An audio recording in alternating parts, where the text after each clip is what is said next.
Hello, everybody, and welcome to the Tardis Zone. This is the Tardis Zone Talks, and I'm your host, Noel. Hope you're all doing very well indeed.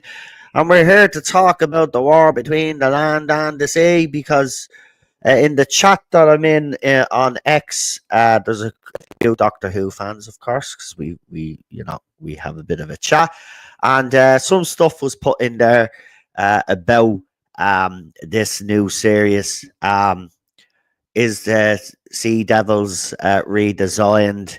If they are, and the pictures that I've seen are the actual Sea Devils. Now, some people are claiming that they could be the creatures from the underwater menace. But I have to say, RTD's redesigns over the years have been absolutely awful. And it looks like he may be following the same trend. The one thing I will always give Chris Chibnall is that his redesigns or his designs or his people that he got to design the stuff try to keep to the original as much as possible and added their own little thing to it, even as far as even with the Jadoon, a tiny little change, putting a mohawk on a Jadoon made them look even more menacing, in my opinion. He did eventually go back to the proper Daleks. Obviously, he did mess up the Daleks, Chibnall, nobody can deny that, but he did obviously bring them back to what they were. But the Sea Devils redesign was very good. The episode mightn't have been great, but the Sea Devils redesign was very good. The Sontaran design I thought was very good. So, for redesign or whatever, Chibnall I think has the edge. But RTD looks like is following this horrible trend. I always find with RTD the monsters or the villains or something are kind of like childlike. I don't know what it is. He never seems, you know what I mean? Whereas I think with Chibs, like I know he was going in a direction with the show, but he did keep the designs, a bit more, in my opinion, a bit more original, a bit more menacing. And he even made the Daleks more menacing. Cybermen, okay, the Cyber Lords is absolutely disgusting, but his Cybermen redesign was very good, I thought. The Lone Cyberman, that would have been a very interesting character if he had carried on with that. But I want to see, obviously, want to see what everybody else thinks on the panel tonight. So for the next hour, we will be discussing this. So, well, obviously, I'm not alone. So let us bring on our guests. And joining me this evening, as usual, is the one and only PD Rich. Hey, it was James Sutton who redesigned the Sea Devils, and he designed the originals. Did a bloody good job. Cinnamon also joining us tonight. Hello, all. Well, we got the Sontarans were awful. The Autons were awful. The Cybermen were okay.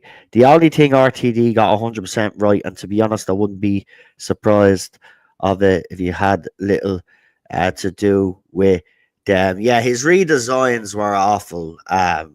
RTDs, or his team's redesigns, they're absolutely pathetic. Yeah. Not think that's just like New Who in general, because even with Moffat, with the Silurians, they were well, like with all the human faces and that, like it was just like you could tell it was like there was an actor under there.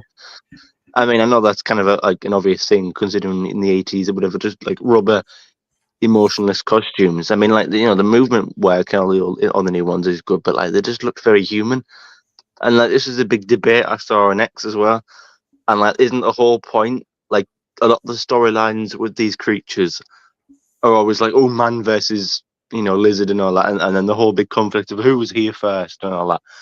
And if the whole point of like, because obviously the common trope is in these Doctor Who stories that feature them are always like, oh, the humans are against them, and they look so different, and anything that's different, we're prejudiced against. Well, if we make them more closer to us and make them look more like us, doesn't that kind of defeat the point?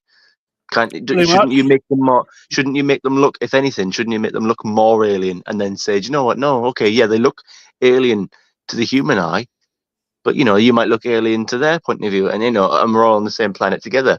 That at least works better. So do you know what I mean? Like, we shouldn't really make them look more human, and like you see, even and they continue it as well, because even with the new Christmas special that will come out in a month, just a little over a month, there's a bloke in that. There's a Silurian in that, wasn't there? He popped through the door or something like that. So, and he had the same design. Yeah. So it looks like they're continuing it. I just think they should make them a bit more like how they used to. And Sea Devils as well. There's all different species of Silurians, though. You've got to remember that. The Sea Devils. So if you want to see, but hold on, guys. If you want to see those leaked photographs, because I'm not putting them up on the YouTube channel, because for the simple fact of the matter is anytime I've done that over the years, these people have came after me because of other people. So if you want to see it, I will tell you the Instagram account that it's actually on. I don't mind doing that. So it's Jimmy Doctor. So that's Jimmy with JIMII Doctor. And that's the Instagram account that has popped a couple of photographs. There's two photographs. There's one of a creature on a bridge, and then there's another photograph which looks more like an actual sea devil, but they're very blurry. But he's got that design as well, or maybe it's him acting the bollocks in a costume, because if you go down through his Instagram, then you see he actually has a Sea Devil's face mask. So the second one I'm not really sure of, but the first one definitely looks like a humanoid kind of sea creature. And this is why people are saying, is this the Sea Devil's latest design? If it is, by looking at the photograph that I have here in front of me, it's absolutely awful. And I'm not just saying that, it's disgustingly awful, to be honest.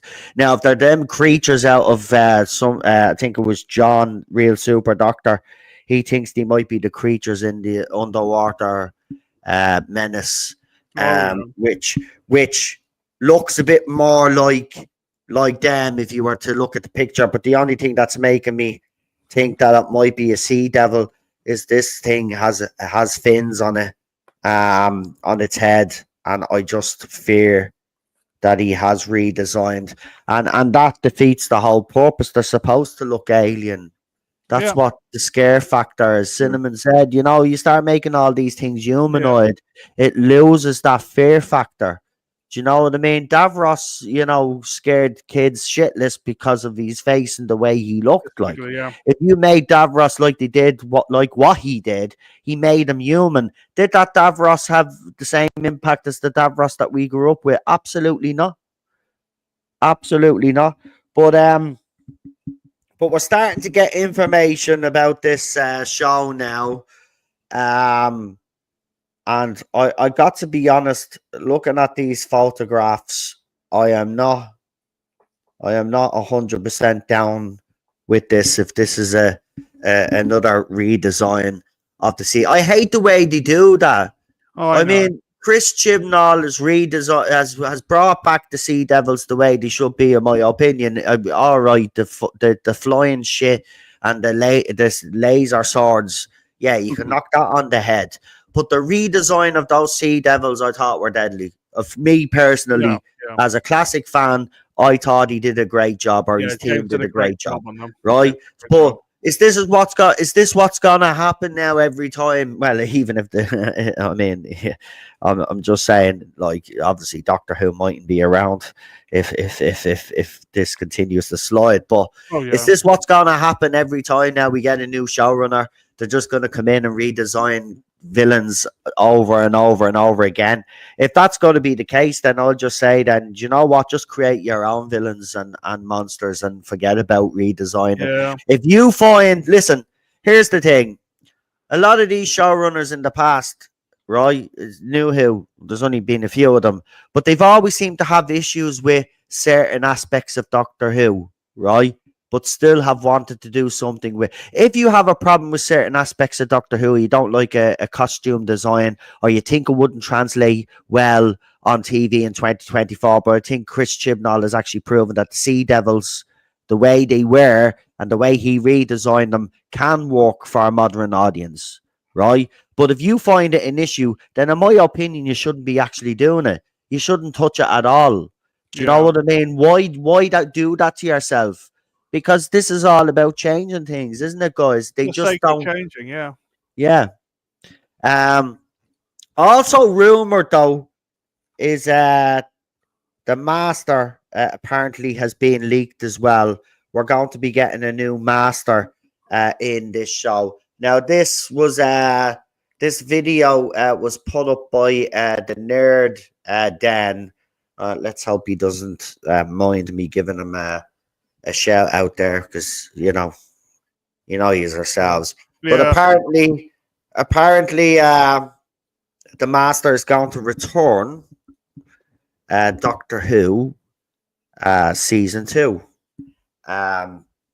which is also supposed to be the case about this show, that the Master is going to show up in this show, and then obviously then is going to make an appearance in series 2 of Doctor Who. Now, some people are suggesting that Russell Tovey, isn't that his name? Is going to be Alonso. If you all watched Voyage of the Damned and Doctor Who, he was also in years and years. Russell cast him in a lot of stuff. He's a good actor.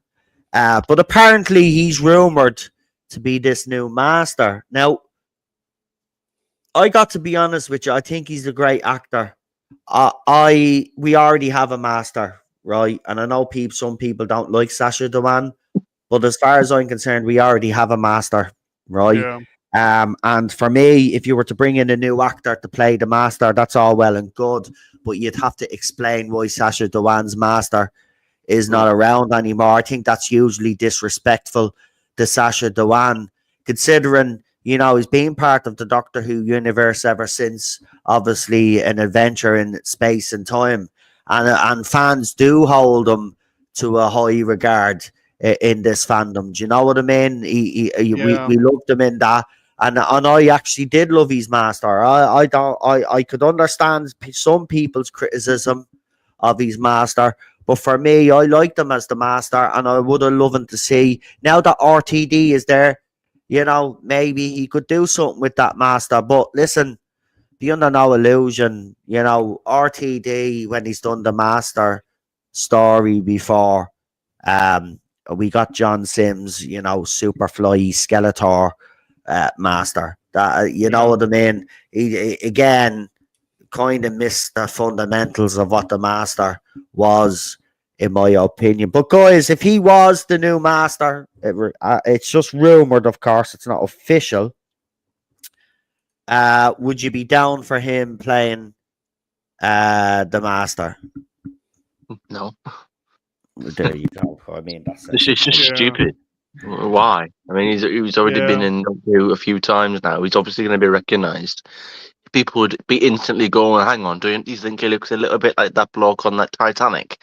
And the bloke that was probably copping off with Jack. Yeah. Oh yeah, and then Russell will have to come out in his little column in Doctor Magazine and explain all and give some sort of a reason. And just no, I agree. Sacha Dhawan was probably one of the best things about that previous era. Yeah. So I've got no objections to bringing him back.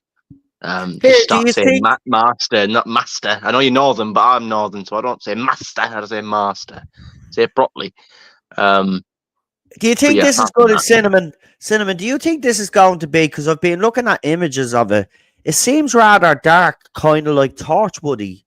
Do you think this is going to be aimed at the young adult audience, or do you think this is going to be like another family spin-off? Because to me, this looks very dark. This looks like it's gonna have some meat to the bones, like a bit like Torchwood. Torchwood wasn't afraid to show a bit of blood and stuff like that. And do you think it'll go down that route with this show, or do you think this is going to be a family friendly show? Because if this is family friendly, I don't think this is going to work. No. I think if you're going to bring the Sea Devils back and give them their own spin-off, this has to be dark. It has to be gruesome. I don't know. Maybe it's just me, but I think it should be. Yeah, because it's no point otherwise. Again, like with Sasha, what's the point in getting rid of a sort of established character, role, incarnation, just to sort of swap it for Russell Tovey? I mean, for a character or for an actor who's already been in the show multiple times. I mean, talk about the step backwards. That's what I feel like it would be. I just have a problem with on the show. On the spin-off, yeah, I would agree. I actually have a problem with the fact that they're replacing Sasha. It doesn't matter who they're replacing him with. You know what I mean? Like, you give him that right. I know it's another showrunner, and that's what RTD will argue, of course. And the fans that back RTD will argue that, well, he's the showrunner. He can bring in who he wants, and it's his prerogative and all of that. But you brought David Tennant back. You know what I mean? How many times have you brought him back now? Yeah. Sacha Dhawan was the master that was chosen by Chibs, right? There are some elements of the Chib era that I think are good and are worth explored. And one of them is Sacha Dhawan's master. He was a more unhinged master than I'd ever seen, right? And I wanted that explored a bit more. I wanted to know why this master went insane, because that's what I felt had happened. This incarnation of the master, he went insane, and I think he would be absolutely a brilliant addition to this fucking spin-off, because if you have that psychopathic master throughout this fucking series, like, then you would know that this is going to be a bit dark, it's going to be a bit gruesome, it might be actually work then, because a lot of fans are like, right now are kind of like, or I don't want to watch this crap. The actors that are in it, I'm not sure about them. They look woke. They're all this, that, and the other, right? But you could win the audience over straight away if. Well, do you know what? We were talking before about that's all I was anyway, about the show needs to start taking itself seriously again. R-rated. And I made R-rated. Yeah, that's a good idea. Yeah, and I made the point, didn't I? And when I said, make it serious, I don't mean literally like as in like stop the silly jokes and like go dark. I just mean it needs to start respecting its own rules.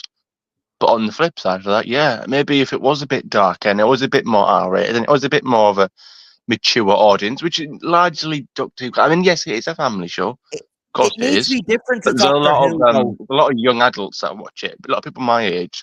So I would see no objections to just hamming it up anyway. Because again, it wouldn't be the main show. It wouldn't be the main show, so you wouldn't have to. It's not like you could. People would moan and say, "Oh, this isn't for children." Well, it's not supposed to be. This is a spin-off. It's not the main show. That's what I mean. It needs to be different to Doctor Who, because Doctor Who right now has a bit of a bad rep, right? Yep. And you don't want to be going down the same road as Doctor Who and making it the same sort of thing, but with Sea Devils. It's not. That's the point. That's what I mean. Like, no point in having. That's why Torchwood worked, right? A lot of people like the first 2 seasons of Torchwood. They didn't like, obviously, well, the first 3 seasons. They didn't like, obviously, the last one because it went to America. Now, people are indifferent with season 1 and 2, but everybody can agree that Children of the Earth was absolutely a masterpiece in fucking, you know, writing, and that was brilliant. Now, if they go down that route, right, that route with this show, right, the 3rd season with that show, right, they have a hit on their hands. Absolutely have a hit on their hands. They will. It'll be, but it has to be different than Doctor Who. You cannot. I know that they'll want to kind of connect them all because that's the whole point. He wants to build a universe. But it's all right to have those dark elements in that show. But obviously, when those characters appear on Doctor Who, they're toned down a little bit. We understand that. They did that with Captain Jack, with Torchwood. But it works. It can work. But this show has to be different. If it doesn't, it's not going to work. It's going to fail straight away. We don't want another, you know, kind of Doctor Who-y kind of fucking spin-off for just family. This has to scare the shit out of people. Seriously, man. Yeah, this has to be there's no point in having it. If the tone is exactly the same as the main show, then what's the point in doing it? I feel like with it being a spin-off, you've got that sort of creative freedom. It's a bit like, what is it? It's a bit like, if I was to make a sort of like very quick snap comparison, and I haven't thought it through very much, but you know, if it was a bit like EastEnders in a sort of sense where like nobody swears on it, you know, you get the odd bitch said every once a year, for a dramatic effect, but you know, real swear words are barely ever mentioned, but they'll still have really sensitive and really deep storylines occasionally, really mature storylines, but obviously the ones saying swear words. So if they do something like that where they have a bit more darker tone to it, you know, in some effects, you know, have a more darker, you know, connotations. I mean, you know, I say, you know, again, I have it like Torchwood. I mean, I say this might shock you, but I've still yet to see Torchwood, so I'm not going to pretend like I know what it is or too much about it. Anymore. Right, you're off the channel now. You haven't even watched Torchwood. You're gone. You're out. See you later. Bye. I've still got on DVD. He's gone. I got rid of him. Anybody that hasn't watched Torchwood's not money messes cinnamon. There you go. I wouldn't do that to you. There you go. No. I've watched it now. I time traveled and I've caught up on it. But obviously, I've seen a few clips. Obviously, I've seen a few things, and you know. Yeah, but you have to watch it. You have to. I'm being honest. You should try watch it over the Christmas. It's worth watching because obviously with me growing up, obviously I never saw it when it came out because my parents would have let me watch it anyway. So it would when it was on originally, I was just a bit too young. I say that somebody was playing Grand Theft Auto games as a kid anyway, but that's beside the point. So it's one of those things. I'm like, well, how have I not watched it yet? As a Doctor Who fan, like, how is that like blast? It's like sacrilege. It's like, what the hell? Season 2 is deadly, though. Season 2 is deadly because it is, and then season 3. Like, you did a bit. Obviously, I've seen a little bit of Children Earth, and you get all the kids, and like I've seen the picture of the kid, and it's like on the BAFTA tank or whatever, and it's like that's scary, and it's like wow. Especially when they're using children as well, you know, it make it a little bit more darker, a bit more black and white. That's serious. And they've teased a little bit. They've had little moments in the most recent season where they have made things a little bit creepy. The children aren't even the creepiest thing in this episode, though. That's the thing. Like, that's what's brilliant about that series. The kids do freak you out, but that's not the creepy thing that's going on in this episode. This whole series, right? I won't spoil that, but it has a real dark undertone to it all. And, you know, a bit of Jack's past comes back to basically haunt him. It's I'm telling you now, it's probably that season alone is probably the best thing Doctor Who related that's been written in modern Who, to be quite honest. That series. It is absolutely impeccable. The acting is absolutely superb on every level. Peter Capaldi shines as you would expect Peter Capaldi to shine. It is just top-notch TV. It really is. It was a big thing when it was released. It was on BBC Two originally, right? It was a big thing when it was released. They made a big-ass deal of this. And it was worth it. It was worth the hype. It's the one thing that they've ever done in relation to Doctor Who or a side character or whatever, that, in my opinion, is the best thing they've ever done. And I'm that very says confident that I a lot. would enjoy it if I was to sit down and properly binge. I mean, I've got it anyway. I do have it available. I've got the Blu-ray. But I feel like I would enjoy it because I've always liked Doctor Who Darker, where it just sort of pushes the button just slightly, where it crosses over into some deep stuff without breaking the whole. Well, it's still for kids kind of vibe. A lot of my favorite episodes are the darker ones. Midnight and Whether you love this, you will. Midnight Monsters and Seriously, Mars. even Daniel saying a 5 nights of epic TV. Absolutely. I mean, that period and that I thought, oh my God, we're onto something sensational. And then Because it makes the Doctor Who universe a little bit more believable. If everything was just so like happy slappy and everyone's just so upbeat, like it feels like it is a lot of the time, it would feel a bit like it's a bit like again with the Call of Duty franchise. A lot of the time now you've got like Nicki Minaj in the game as a playable character. It's like, well, you've taken a you're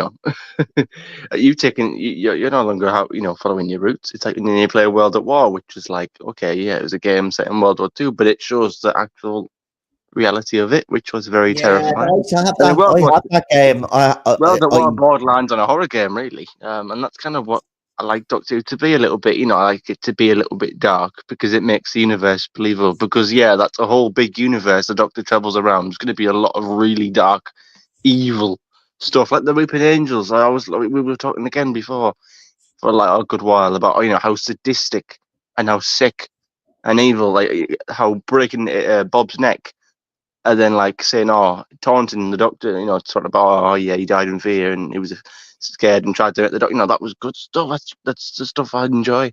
And then a few years later, we get Weeping Babies and the Weeping Statue of Liberty.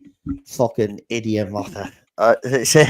Sometimes they just fuck up their own things. But no, in all fairness, though, that Torchwood season is absolutely epic, and it's different, obviously, to the first 2 seasons, because the first 2 seasons had, they had individual stories, but they had a thread going through them. Whereas with this one, this was a complete story over 5 weeks, so it was like watching like once a day, wasn't it? Yeah, watching a movie, man. It was seriously. I think the episodes were an hour and a half each or something like that, something to that effect. Yeah. But absolutely must see TV at the time. I do remember the journalist though, because as you know yourself, Captain Jack obviously can't die anymore, and that was established in Doctor Who.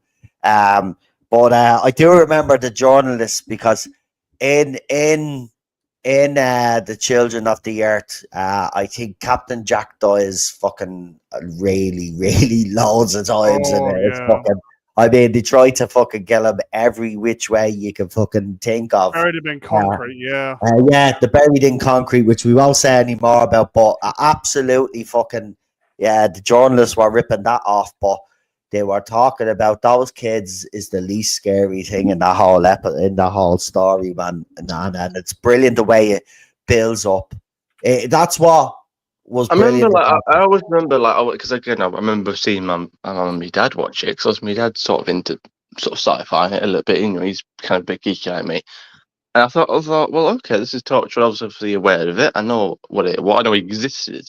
And I thought, well, there's Captain Jack, and I see Eve Miles. Then I think it's the first one with the look sort of like man-like creature, and then I just saw him like rip some guy's throat open, and it was like blood everywhere. I thought, fucking hell, this is like Doctor Who. What the hell?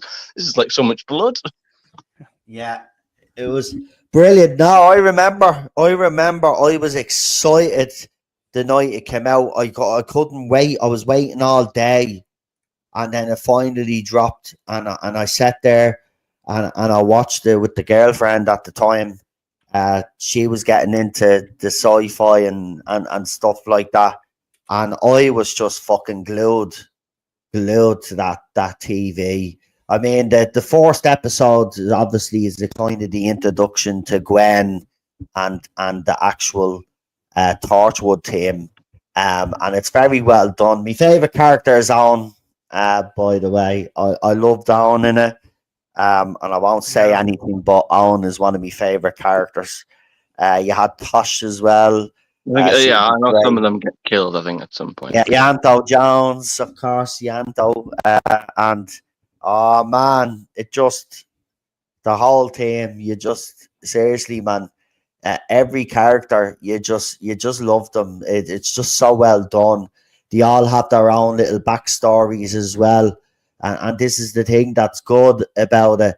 Like every kind of character kind of gets not their own story as such, but they will focus on a little bit of their past and something and give you something character development basically while the whole team is kind of working on. So if they're caught in a situation, they do a flashback to this situation that they're in, gives them a flashback to a situation that they might have had previous going on, and it's just so well done.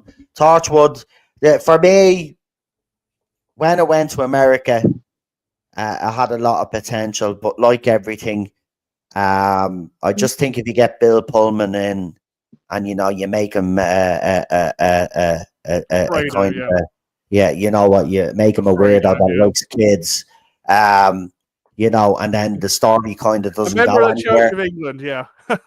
Yeah, I mean the concept was great. The concept was great. Without giving anything away, it's called Miracle Day because on one particular day, anybody that dies doesn't die, and basically it's up to Jack to find out why this has happened. And in this series, I will say they go deeper into Jack's backstory than they've ever gone before. The problem I have with it, though, is even while that was all very good, which it was, and it was fucking brilliant to see more of Jack's backstory, the issue and the problem that he had was all of this Miracle Day shy, and then this fella, this Bill Pullman character who was actually being executed on that day, is then seen as some sort of fucking spiritual god or whatever. It was fucked up. It was. I think people that were watching it felt uncomfortable watching it, to be quite honest with you. But the Jack stuff, just for the Jack stuff alone and the backstory of him and his relationship with Torchwood, the original Torchwood, is explored in that. And for that alone, I think PD, it's worth watching. But I mean, the end is even fucking ridiculous. I mean, I can't even talk about that. Yeah, it fell apart halfway through the story. I mean, Daniel's right. Just sent a chat. I totally agree with him. It completely fell apart. Yeah. It did. It was halfway. It was halfway. Because the halfway point, it was actually decent, and I thought this is actually good now. Let's now move it on now. But it never transpired. It didn't. No, the ending absolutely was crud, wasn't it? With Jack 2.0. And again, do you know who the big issue was? RTD. He was writing it, right? Yeah, RTD was the writer on that one. I don't think he was the full writer on the Children of the Earth. I think that was totally jumped the shark. Yeah. Who was that? He totally jumped the shark. I said with RTD on that one. Who did Children of the Earth? Hold on. I can't remember. It was like wasn't it like Chibnall actually wrote quite a lot of them, wasn't it? Yeah. This is what I'm saying, Chibs. And then he comes to Doctor Who and then does what he does. Like, I don't get it, do you? No, seriously, I don't get it. Like, he did write, so I don't care what anybody says. He wrote some good stuff for Torchwood. Okay, he also did the Cyberwoman episode. But we won't talk about that. Who's the writer? Hold on. So the showrunner was Russell T. Yeah. There was 5 episodes. Must be the entire writer room then. And here we go. Who wrote the episodes? So, yes, we need to go to this one. Oh, Russell T, John Fay. Russell T and John Fay. And then Russell T and James Moran as well. So, there you go. But he didn't write all of these episodes on his own. He the first and the last. And co-writer. Co-writ with James Moran on the 3rd episode. So it was John Fay doing the rest of the writing on that one. Yeah. Right, and then there's where probably actually Miracle Day did fail. He wrote one episode, then he co-wrote the last episode, Yeah. and then he Correct. had this Episode person 3. called Jane Epstein's son, Yeah. and John Gray and John Sibian, Okay. Yeah. Doris Egan as well. Who the fuck are these people? They're probably all American. That was probably the stipulation when he went to America, Yeah. that he had to give some control to the Americans. Yeah. But I Yeah. think that's what ruined it, to be quite Look at the honest with bright you. side, though. It had Ernie Hudson in it, which I thought was really good from Ghostbusters. Yeah, he was in it. There was a lot of in fairness, there was a lot of it was a star cast. The problem is that it was so up at top, that serious. I mean, Oh God, yeah.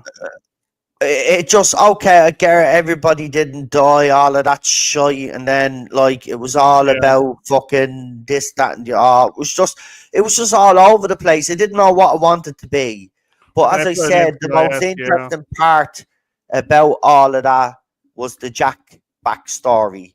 That was the interesting thing. I didn't give a shit about Bill Pullman's character. I didn't give a shit about the journalist. You know, I didn't give a fuck that these people were either living or dead. You know what I mean? Obviously, Gwen's family, like, you did care about them because they feature, obviously.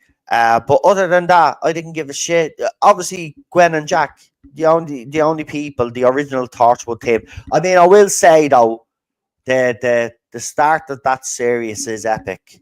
I mean, where she's kind of retired with Reese with the baby. They're in their house, and then a fucking helicopter pulls up. Yeah. Do you remember? And she pulls out the fucking rocket launcher in the back of the van, right? And she blows it up. And then the people say, "Who are you? We're Torchwood," or something like that. She says, and I thought, yeah, it's back. Well done, badass, Gwen. And then it went downhill. Yeah. Anyway, though, getting back to this spin-off, what we're trying to say is if this spin-off goes down the path of Torchwood, I think it has a better success. And I mean the tones of it, the direction of it, especially the third series of Thor. See, it needs to be different than Doctor Who, because Doctor Who, as Charlotte said there earlier, Doctor Who is not. It's not a hot product right now. Okay, no. It's not. Nobody's talking about. Look at it; it's dead. Product, Christmas special is next month. Go on to X. When you used to go on to X during the Jodie Whittaker era, I'll even admit this, right? Everybody was talking about Doctor Who, right? Whether it was people giving out about Jodie or people defending Jodie, whatever it was, right? Or defending the show, not criticizing the show. It was always trending, right? Go and check it now. It's not even trending. Nobody's really talking about it. You have a few voices here and there that'll bring up the odd post, or if there's a birthday or someone's anniversary, then there might be a little bit of uptake in people talking about Doctor Who. But right now, nobody is talking about Doctor Who on X. It's completely dead. Yeah. It's completely dead. So this show has to separate itself, even though it might sound illogical to say this, even though it is part of the universe and has to connect. You can connect it, but without really, having it being the same as Doctor Who. As I said, he did it with Torchwood very brilliantly when he brought Captain Jack. Because remember, when Captain Jack is in Doctor Who, like, he's in Torchwood then. Remember, he makes that appearance and the you know what I mean? So it can be done. It can be done. So it needs to go down that direction. I don't think it will.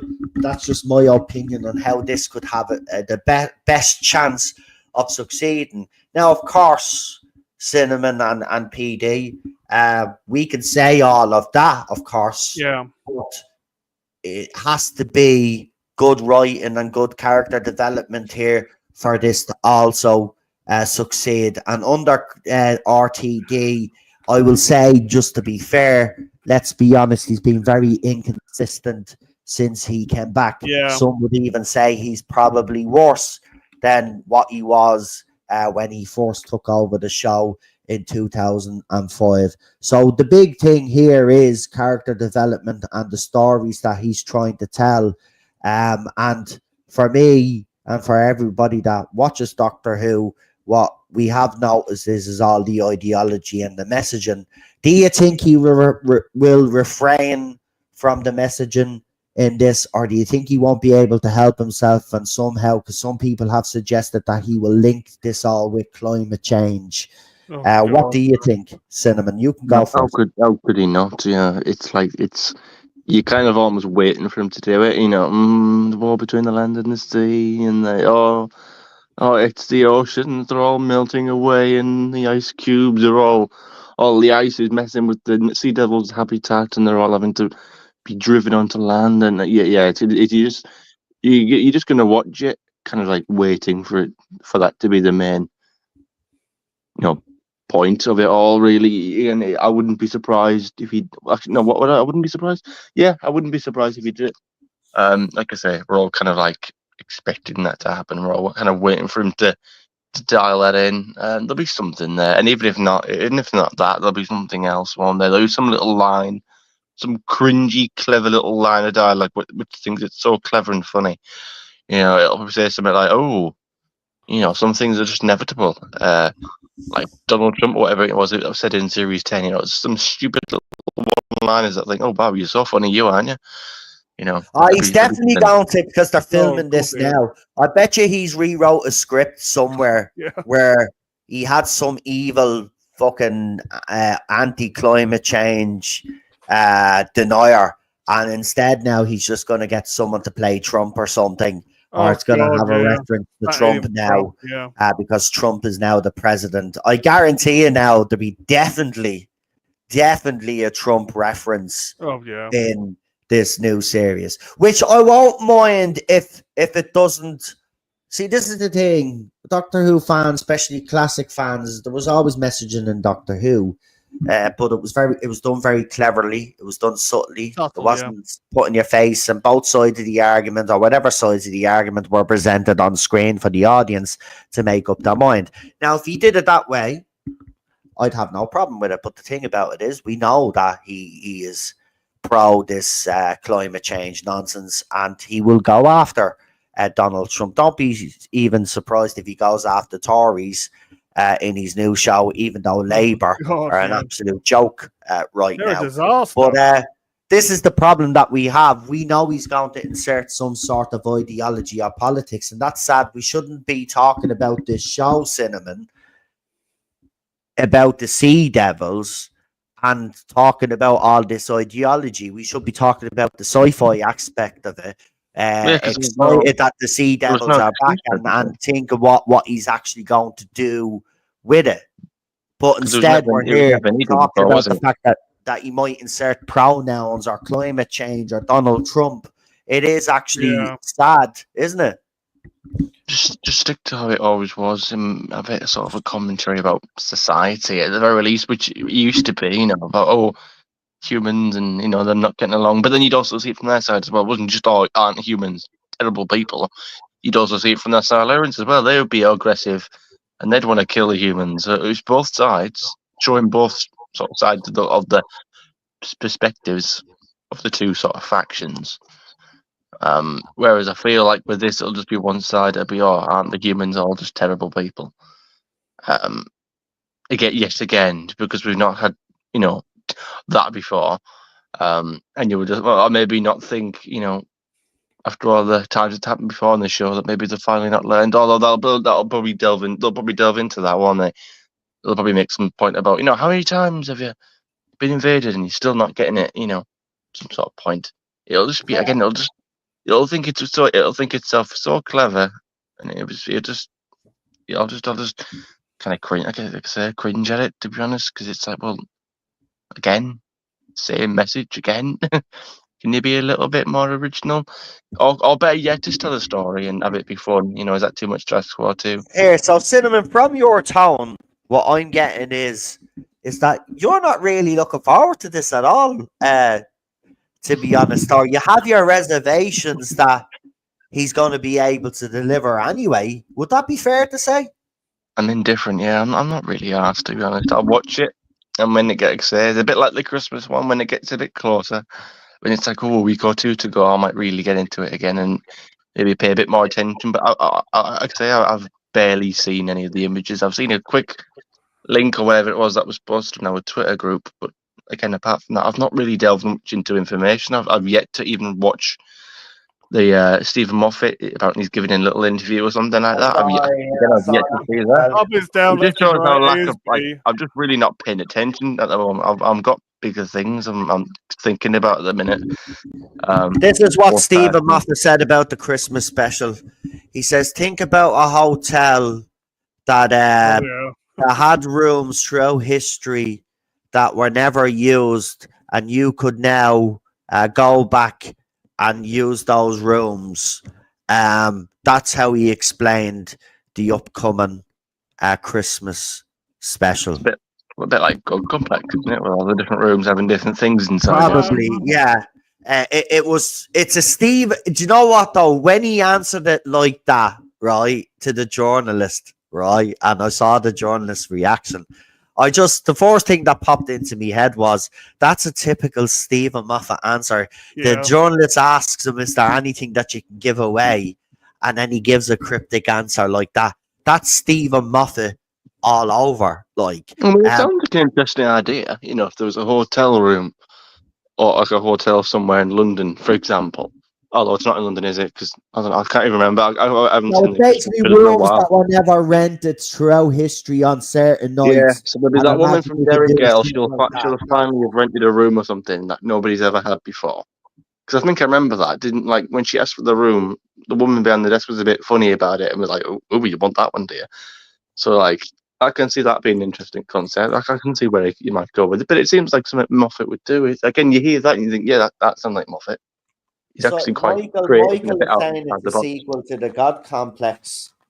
Is that a fact, though? Is that a fact? Because do we need a sequel to the God Complex? Because in fairness, didn't Matt Smith's Doctor actually sort all of that out? I mean, it'll probably be different enough. It just sounded like a sort of similar thing in it. It seems just had hotel rooms and things having things inside them and things being different, and it just But I suppose that's, like I say, a very quick snap judgment. He did look very excited, though, Cinnamon, his body language and all. He actually seems to be, to me, he looks very rather refreshed. I don't know if you've looked at him. For over the years, he's looked a bit disheveled since he's left Doctor Who, but he seems to be fighting fit or so. There just seems to be a different air about him these last couple of months. I've just remembered that he's actually writing the episode and not Russell. It will be that again, that little extra spice into it. That it's a Moffat episode because again, I really liked Boom. That took me back, really, really well. Well, a lot of fans have said Boom is probably a lot of fans, even the ones that haven't been a fan of this era, have acknowledged that Boom is probably the more decent in the RTD era. Look, I will say this. He did say another thing that he does enjoy doing the Christmas specials. It was one thing that he really did enjoy doing for Doctor Who when he was showrunner.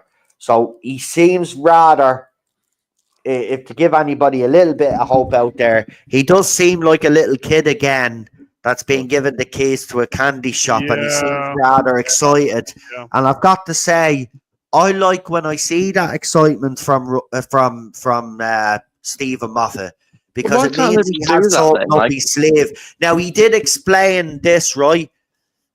So the reason why he's doing the Christmas special is because RTD had written a script, or was in the middle of writing a script for Christmas, but he rang Moffat up or emailed him and said, could you write the Christmas special because I'm tied up with Series 2.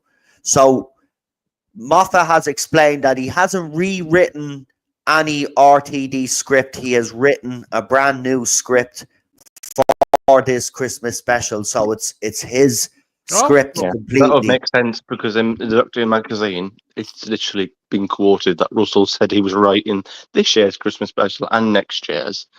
So that's probably what's happened. They probably thought, "Oh, hang on, we're a bit, It's been a we're still in post production for season 2. We're still trying to get that sorted. We just And they're started, doing the we just spin, they're started filming the filming for the spin war off with right the now as well. thing He and things wouldn't like have that." had time to write the Christmas special at all. Moffat should be given. All Listen, those episodes he has to write now. All those eh, episodes. Oh, it must be so hard on him. but Yeah, in good point. fairness, though, RTD's Christmas specials are actually decent. But I do I've always prefer. preferred them, ironically. But I I realise that. I preferred Moffat's ones because with Moffat's there's always a Oh, they were fucking twist. lovely. It's never straight fucking forward. Yeah. I mean, I do hate the widow one. I still fucking Oh, that hate it. was But slow. I Yeah. watched it recently though, but it's not as bad as I remember. But it's Slow. still not fucking. I mean, it has a lovely message and all, and it was a bit. The Do you know what I message was think good the problem for was with that that? actual It was too viewing experience silly of it. Christmas. That Doctor Yeah. Who episode. There was no real fucking danger. That's how I You sum it know. up, actually. A lot of the True. times, if I was to sort of break up RTD's Christmas specials and Moffat's, the way I would sort of describe them is, well, mostly RTD's are sort of Doctor Who stories set at Christmas or around Christmas. Well, actually, around it. No, you're right.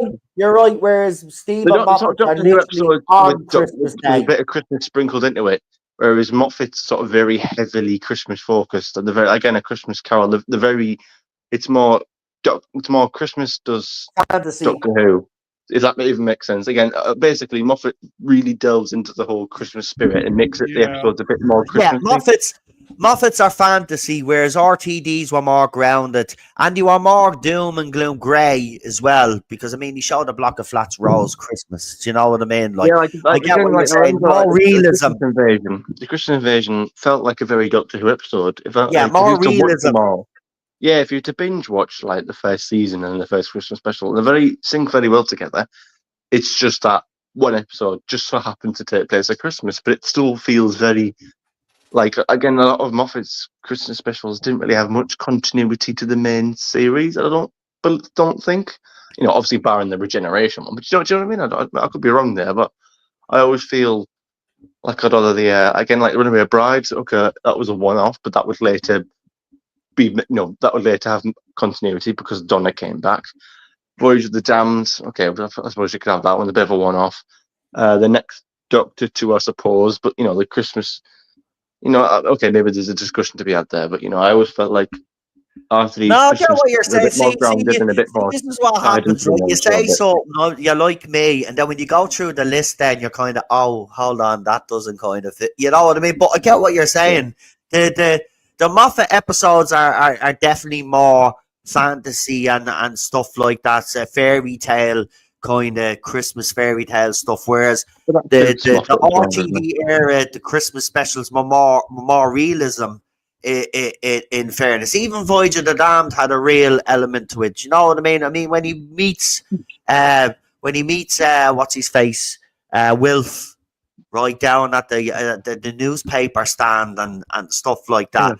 Yeah, walked out on Christmas Day, but it was set mostly up on the Titanic. So it was. I get what you're saying. It's but I don't know. I've been maybe it's just because me, but I don't mind the Doctor Who Christmas specials being a bit fantasy and fairy tale. Just wants the rest of the Christmas special. You can do what you want with them, really. I've always said that. That's why I always made the point. I think before, you wouldn't compare the Waters of Mars to the Doctor that Widow and the Wardrobe because they're just too different. One's a Christmas special. And there was another special that built wasn't up it to Easter? Easter, I think it was Waters of Mars, wasn't it? No, Easter. that was Planet of the Dead, wasn't it? The one before. Was it Planet of the Dead? Yeah, that was good. Actually, came out in about 2 days time, 15th of November, 2009. So that would have been 15 years ago. God, that makes me feel. That makes me feel old. Makes me feel old because I would have remembered watching it live. So yeah. Time flies when you're having fun, so they say. God. Oh no, going back PJ, I'll get your opinions on stuff because you've been quite silent. there. Sorry, I'm not trying to prepare a TV in the background. That's why I'll find out how to prepare a TV in the background. Oh, long story. Tell you later after chat. But yes, when you're going back to saying Land of the Sea is going to put like a climate change thing all into it, you do realise that the president of Azerbaijan has just turned around and said that oil and gas is the milk from God and we should lap it all up. Well, do you know what? Okay, I wouldn't have put it in those words, but I didn't say you he have to did. look at this logically. You know, the earth does provide for us. It's Yeah. provided us food, so why wouldn't it provide us food, warmth I and know. fuel? I know. We're supposed to use. Listen, if we don't use oil, then what happens to all of that oil? It's going to keep building up, isn't I it? know. Like, I know. you got I to agree with use Elon it. as well. We've got to get the technology to make the planet cleaner. We can't do it without the right technology. Right. It's got to be a technological fix. You can't Bottom line is the climate's changing no matter what, so people always want to has. just suck it up. Always will do. Yeah, exactly. They talk about, but they've forgotten about the Ice Age, PD. Like, Yeah, do you remember I when we was know, talking about the Ice Age? Now all these experts don't even acknowledge the Ice Age. I Listen, know. so how many humans were on the planet during the Ice Age? Very Right, don't be few. talking to me that humans are responsible for climate changes. Bunch Yeah. of fucking morons. I know, Anyway, mate. YouTube probably hit me with some Wikipedia Yeah. thing from climate change. Yeah. You know, paid off by some big business who pushes this narrative. But look, Yeah. we will continue this conversation on the old the war between the land and the sea when there's more news on it. I'm like PD and Cinnamon, though. I'm not really like, you know, at the moment, you know, overly excited for this. But I did say if that comes out, we will cover it, of course, just to be fair, because we do cover Doctor Who and it is part of the Who-universe, even though I don't agree with the Who-universe really, or the version of the Who-universe that he's probably going to try and do. The Looniverse, yeah. But you know, there'll be plenty more conversation. And of course, then as the Christmas special comes up, there'll be stuff on the Christmas special. Children in Need is this Friday. I don't have BBC, so I'm going to miss out on Children in Need. So if there's any Doctor Who content, I will have to check out. Yeah, I'll have to check out whatever's put up in relation to Doctor Who. But I'm told.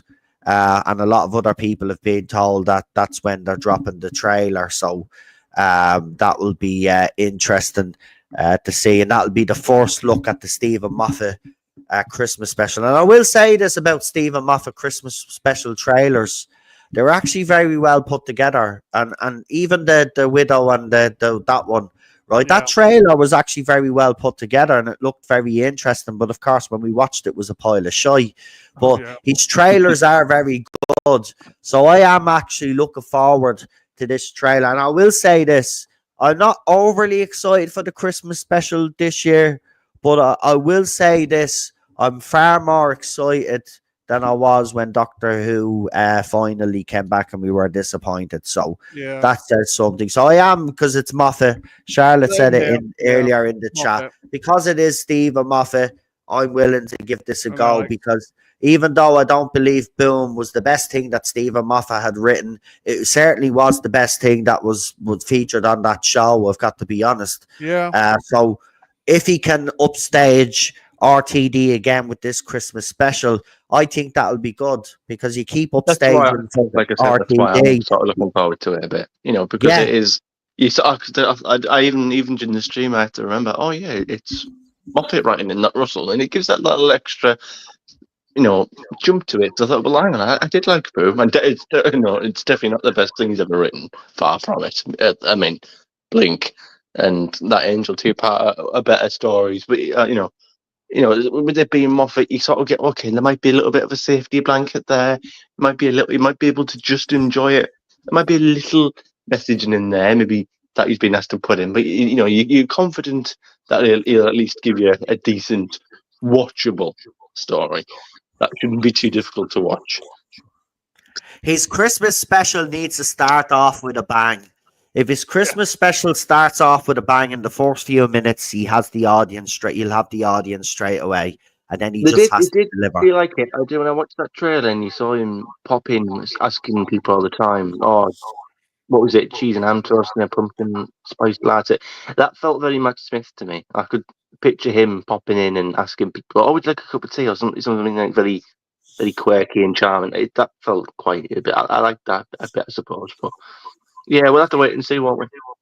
Yeah. Yeah, we'll wait and see what happens. But look, we'll keep you informed of what's going on, and then of course when we have more information on Series 2, when it's worth actually talking about, we will we will we will talk about that, and of course we will focus obviously on this spin-off, but we will focus as well on the Stephen Moffat Christmas special, and we will, do the trailer like what we used to do in the old days. So we'll actually react to the trailer, and then we'll bring some of the guys on then to talk about it then in a separate stream. Obviously, I like to react to it by myself and then give my individual thoughts, and then we do a stream. So I'll do that. We'll do it like the all day. So Fridays when the trailer drops, of course, it'll drop on YouTube as well. So I won't miss out on the trailer if they do drop the trailer. So I'll probably react to it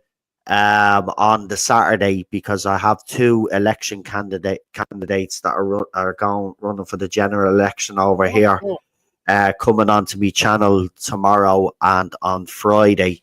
So very important interviews coming up with people that are looking for votes off the Irish people in the upcoming general election. So I've managed to get two candidates on, which is a bit of a coup. I'm hoping to get a few more on as well. So if you're interested in Irish politics, I hope they're from the same party. No, you might have a fight on your hands. Oh, they're not from the same. No, they're not coming on together. What I've decided to do is bring the candidates on separately, because then that way it gives them the platform and the opportunity then to talk uninterrupted about what they're going to do for the people of Ireland, which I think it does get messy when you bring candidates on. And listen, the Irish crowd are ruthless anyway, so I'm pretty sure when the candidates are on, there'll be questions thrown at them, and Irish people will demand answers. So they know what they're getting themselves in for. It won't be an easy interview for them either, because they'll be getting questions thrown at them left, right, and centre, and people are angry in this country. And one of the candidates that I'm bringing on is from a nationalist party that a lot of Irish people are suspicious of. So that candidate's going to get a lot of heat because of the leader of the party.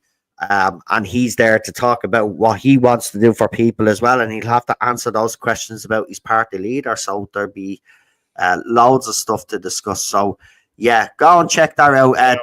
PD is actually putting in all the channels there at the moment, but you can catch me here on the Tardis Zone. And again, I just have to keep apologizing to you at this stage, because I'm just so busy right now at the moment. I'm not, as I said, I'm making sure that I'm doing this Wednesday stream anyway, and that's guaranteed, because it is getting very hectic here. The general election is the end of the month, and I'm just hoping then after that, and then the next couple of weeks after that, I reckon will be still a little bit busy. But I'm hoping then going into the 21st period, the week of Christmas, everything will quieten down, and we be all obviously be Christmas, so we be all chilling.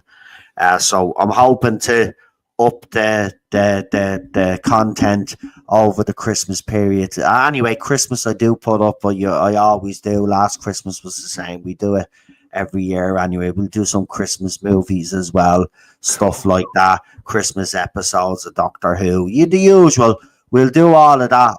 Right now, I'm just trying to. It's a balancing act that I'm not very good at balancing right now at the moment. I know. Yeah. Got to be fucking honest with you. Yeah. But sorry, the only reason I said it, Noel, is the old radio rule. I was taught back in the day with radio, you don't bring candidates on together as you have a massive cat fight in the studio. Anyway, that's what I'll be doing anyway. Right, so I'll try get all of those streams out for you over the Christmas and stuff like we always do. I didn't do Halloween this year, and it actually pissed me off, to be quite honest, because I always do Halloween, but it didn't happen this year. So we're definitely doing Christmas because we do Christmas like. And if I do get a chance to watch the Christmas special on Christmas Day, because I don't have any way of watching it because I boycotted everything. If I do and I can watch a Christmas Day, I may come on and react to a Christmas Day myself and give you my thoughts and opinions on it. If not, we'll definitely do something Christmas night as we always do anyway, because she goes to bed early because use ourselves, we're up all fucking morning and I can manage to hang on for a few more hours before I have to go to bed. So we'll do something that night anyway and watch a movie or something. So I'll hand you over to Cinnamon first because he's been doing streams on his channel. Daniel has also been there. Just want to give him a shout out there. Scott Stavros and Friends Wrestling with Pop Culture. He's been doing his Pro Evo streams and kicking ass there on stream. So if you want to go and subscribe to him, you can indeed. And I'll hand you over to Cinnamon. Yeah, thankfully I've managed to make the transition over to capturing videos. So thankfully they're now going up as videos now. I spoke to PD about the other week about there's some teething issues, but yeah, they're much better than streams anyway. And it helps the algorithm because YouTube prefer short stuff. I think they prefer videos to live streams because they just have that extra accessible reach or whatever. I don't know, but yeah. So I've literally just finished uploading one. Actually, it was actually uploading as I was on stream, so it was just processing. So yeah, the 6th part of Dead Rising is now up to watch if you want. More coming soon, I guess. But yeah, check out the link that PD's putting in the chat. Yeah, it did upload, by the way. I saw it come up. We're going on, so yeah. Right, PD, do your thing. Anyway, you can always catch me on the right through another planet in the chat, keeping an eye on everything, keeping everyone safe. Being like the John Cleese guard in the Life of Brian, going around. No, it's not. You don't say that. It's not spelled that way, like usual. So I'll be there, back there. I'm not doing much theatre. Actually, I saw a good play at the weekend though. But that was a friend of mine's. Actually, it's on Moreau. He did a version of Secret Island Moreau, and it was really good. So, and that was in Mayfair. So I'm getting all posh now. Anyway, back to you, Noel. Fantastic. Oh yeah, I forgot to mention obviously Type 40 their dance channel. Go and check his channel out as well. And I'm pretty sure PD has put all of those in. Yes, right. We'll leave it there, folks, and I'll talk to you all very soon. Enjoy the rest of our evening. And I hope you have enjoyed this stream. There'll be a lot more conversation to have over the next couple of weeks anyway with all of this filming going on. Oh, yeah. I'm pretty sure there'll be more leaks and more photographs and stuff like that. And maybe we might get a clearer image of the Sea Devils and see if they actually are redesigned. It'd be nice for some clarity, because if he has redesigned them again, it's a horrible redesign. And again, that's going to be a put off for me. They have to be the way they were, the way Chibs even did them.